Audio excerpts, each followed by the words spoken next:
আচ্ছা মা, তোমাকে আমি কি বলবো বলো আগে। তুমি আবার আবার এই 4টে মাছকে ফ্রিজে রেখে দিয়েছো? এই আমি তো তোর জন্যই রেখে দিয়েছি, আবার তুই আমাকে চেল্লাচ্ছিস? ও তাই, ঠিক আছে।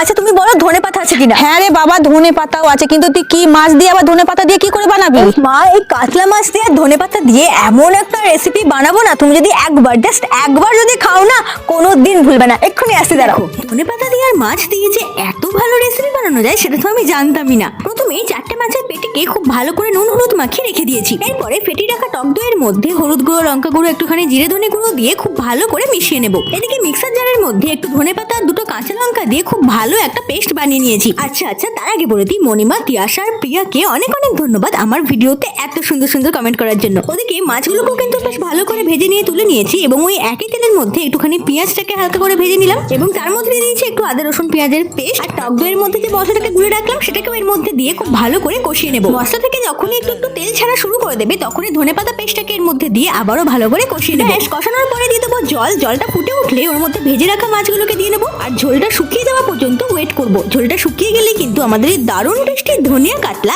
একদম রেডি হয়ে যাবে। বিশ্বাস করো, এটা কিন্তু খেতে খুব ভালো হয়, তাই তোমরা কিন্তু ট্রাই করতে ভুলো না।